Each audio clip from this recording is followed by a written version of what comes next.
हुए भी मन में आते हैं अश्लील विचार। बुद्ध की इस अमृतवाणी से विचारों में आएगा बदला।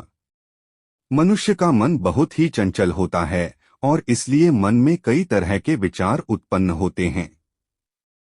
क्षण भर में ही व्यक्ति का मन कई चीजों को सोचने लगता है।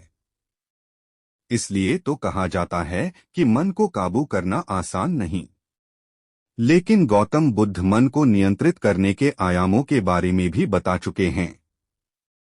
मन में विचारों का आना गलत नहीं है कि लेकिन मुश्किल तब हो जाती है या विचार ऐसी परिस्थिति में गलत होते हैं जब मन में अश्लील विचार आते हैं। कभी कभी तो ना चाहने के बावजूद भी मन में अश्लील विचार आते हैं। अगर आपके मन में भी ऐसे विचार आते हैं तो गौतम बुद्ध की इस कहानी से आपके विचारों में जरूर बदलाव आएगा। 14/6 रात के 11:17 स्थान 260519। मनुष्य का मन बहुत ही चंचल होता है और इसलिए मन में कई तरह के विचार उत्पन्न होते हैं। क्षण भर में ही व्यक्ति का मन कई चीजों को सोचने लगता है। इसलिए तो कहा जाता है कि मन को काबू करना आसान नहीं। लेकिन गौतम बुद्ध मन को नियंत्रित करने के आयामों के बारे में भी बता चुके हैं। मन में विचारों का आना गलत नहीं है कि लेकिन मुश्किल तब हो जाती है या विचार ऐसी परिस्थिति में गलत होते हैं जब मन में अश्लील विचार आते हैं। कभी कभी तो ना चाहने के बावजूद भी मन में अश्लील विचार आते हैं। अगर आपके मन में भी ऐसे विचार आते हैं तो गौतम बुद्ध की इस कहानी से आपके विचारों में जरूर बदलाव आएगा। 14/6 रात के 11:25 स्थान 260519। अश्लील विचारों को कैसे रोकें। बुद्ध अपने भिक्षुओं को उपदेश देने के साथ ही उन्हें भिक्षाटन के लिए भेजते थे। एक बार उन्होंने अपने भिक्षु भरत को भिक्षा लेने के लिए एक श्राविका के घर भेजा। भरत पूरे रास्ते मन में यह सोचते हुए श्राविका के पास गया कि आखिर आज भिक्षा में क्या भोजन खाने को मिलेगा। क्योंकि भरत चंद्रुवंश के राजकुमार थे और बुद्ध के सानिध्य भिक्षु के रूप में दीक्षित हुए थे। हमेशा भरत को महल में खाने के लिए स्वादिष्ट पकवान मिलते थे। लेकिन आज भिक्षा के रूप में उसे जो भी मिलेगा संतुष्ट होना पड़ेगा। श्राविका के घर पहुंचकर भरत ने भिक्षा मांगी। श्राविका ने भरत को बैठने के लिए कहा और भोजन लाने के लिए घर के भीतर चली गई। इधर भरत फिर से अपने प्रिय भोजन के बारे में सोचने लगे और जैसे ही श्राविका भोजन लेकर आई तो भरत अचंभित रह गए। भरत ने देखा कि श्राविका ने उनके लिए उनके पसंदीदा पकवान परोसे हैं और अपने प्रिय भोजन को देखकर वह खुश हो गए। भोजन ग्रहण करते हुए भी भरत सोच रहे थे कि महल में तो उन्हें भोजन के बाद विश्राम करने की आदत है, लेकिन आज उन्हें भोजन के बाद वापस तेज धूप में चलकर आश्रम जाना होगा। लेकिन भोजन के बाद श्राविका ने भरत को कुछ समय के लिए विश्राम करने का आग्रह किया। भरत फिर से खुश हुए कि आखिर आज उनके मन की सारी इच्छाएं कैसी पूरी हो रही है। इसके बाद भरत कुछ देर विश्राम करने लगे।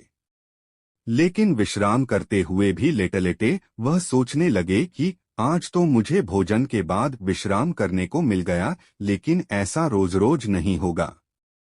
जब भरत विश्राम के बाद उठे तो श्राविका ने कहा कि आप जब तक चाहे यहाँ ठहर सकते हैं।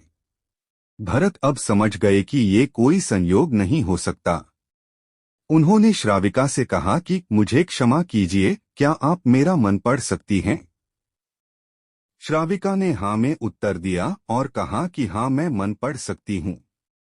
शुरू में यह कठिन था, लेकिन फिर मैंने स्वयं के मन विचारों को देखना शुरू किया। पहले मेरे विचारों की संख्या अनगिनत हुआ करती थी। इसके बाद मैंने विचारों पर ध्यान केंद्रित किया, बिना पक्ष विपक्ष के अपने विचारों को देखने लगी। इस तरह से धीरे धीरे मेरे मन में विचारों की संख्या कम होती गई और सारे व्यर्थ विचार दूर हो गए। इसके बाद से ही मैं दूसरों के मन में चल रहे विचार को पढ़ लेती हूँ। हालांकि श्राविका की बात सुनकर भरत घबरा गए। इसके बाद भरत ने श्राविका से आज्ञा ली और आश्रम के लिए निकल पड़े। रास्ते में भी भरत फिर से मन में आए विचारों का स्मरण करने लगे कि श्राविका के बारे में उसके मन में अश्लील विचार भी आए थे। श्राविका ने उसे भी जान लिया होगा, वह मेरे बारे में क्या सोचती होगी। भरत खुद को लज्जित महसूस कर रहे थे। भरत ने आश्रम पहुंचकर गौतम बुद्ध से कहा कि अब मैं कभी भिक्षाटन के लिए नहीं जाऊंगा। बुद्ध ने भरत को पास बुलाया और कहा कि क्या हुआ है, तुम मुझे सारी व्यथा बताओ। भरत ने सारी बातें बुद्ध को बताई।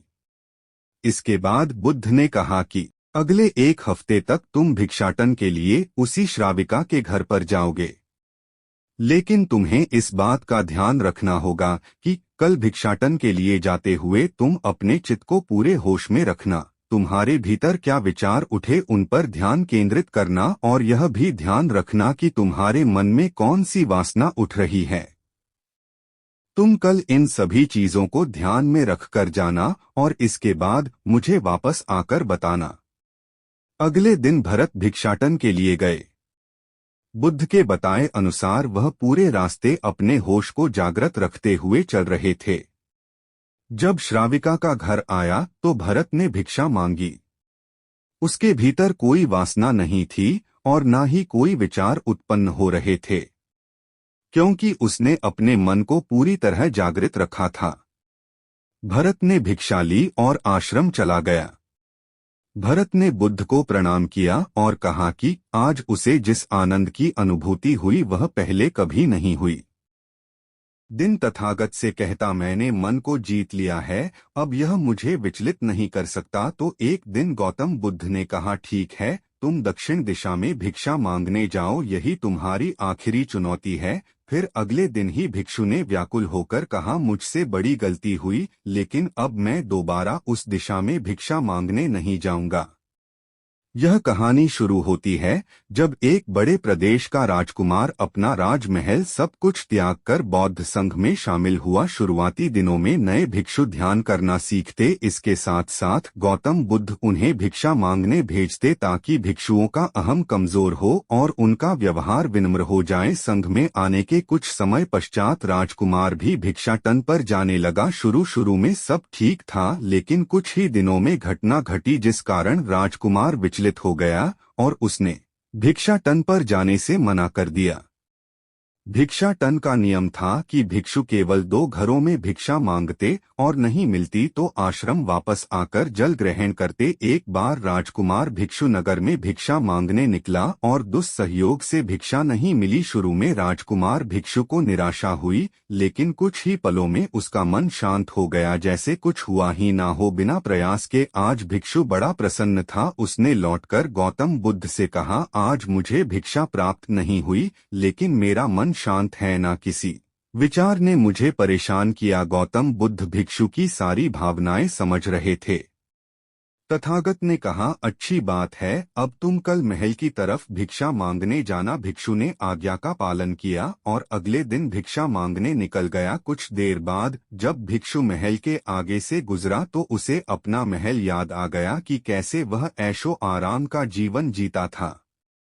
भिक्षु ने सोचा महल में खाने को स्वादिष्ट पकवान मिलते और सेवा करने को कई नौकर होते और सभी प्रकार के सुख मिलते। ऐसा सोचते सोचते भिक्षु के मन में इच्छा हुई कि आज बढ़िया भोजन मिल जाए। तभी भिक्षु सचेत हो गया कि यह सब अतीत की स्मृतियां हैं और मैं केवल इन्हें देख रहा हूँ। पुरानी यादों के ताज़ा होने से मन में कुछ इच्छाएं प्रकट हो रही हैं, यह भी मैं केवल देख रहा हूँ। अगर मैं इन शारीरिक इच्छाओं को पूरी करने की लालसा रखूं तो मैं मन की शांत और यह जागृत अवस्था खो दूंगा। भिक्षु ने महसूस किया कि जब जब हम स्वयं को 2 कदम आगे ले जाते हैं, चेतना का स्तर ऊपर उठाते हैं, तब तब मन इस प्रकार के खेल खेलता है। जब हम मन को शांत करने लगते हैं तब मन हमें बेचैन करने की पूरी कोशिश करता है। भिक्षु यह सोचकर बहुत खुश हुआ क्योंकि आज उसने आत्मचिंतन से मन के बारे में गहरी समझ और सूक्ष्म दृष्टि प्राप्त कर ली। भिक्षु ने आश्रम आकर गौतम बुद्ध को सारी बात बताई और कहा तथागत आज मुझे आपकी कृपा से सूक्ष्म दृष्टि प्राप्त हुई। मन हमें बार बार इच्छाओं में उलझाना चाहता है, महल को देखकर मुझे भी पुराने सुखों का स्मरण हो आया, लेकिन आज भी विचार मुझे छू नहीं पाए। गौतम बुद्ध ने कहा, अच्छी बात है, कल नगर की दक्षिण दिशा में जाना, वहाँ एक हवेली है, वहाँ मन और विचारों पर उपदेश देकर आना। भिक्षु बहुत खुश हुआ। आज वो जल्दी जल्दी चल रहा था क्योंकि वो उपदेश देने जा रहा था। पर दोस्तों, इस बार की यात्रा भिक्षु पर भारी पड़ने वाली थी। कुछ ही देर में भिक्षु हवेली पहुंचा और भिक्षा के लिए आवाज लगाई। आवाज सुनकर एक सुंदर युवती बाहर आई। भिक्षु ने सोचा कि इस युवती की सुंदरता को देखकर मेरे मन में कोई विचार नहीं आना चाहिए, क्योंकि मेरा यहाँ आने का प्रयोजन तो इसको उपदेश देना है। युवती ने भिक्षु को प्रणाम किया और कहा, आइए पहले भोजन ग्रहण कीजिए। भिक्षु ने भोजन किया, फिर सोचा कि उपदेश देने से पहले थोड़ा आराम कर लेता तो अच्छा होता। भिक्षु यह सब सोच ही रहा था। इसी बीच युवती ने कहा, श्रीमान, आपने अभी अभी अन्न ग्रहण किया है,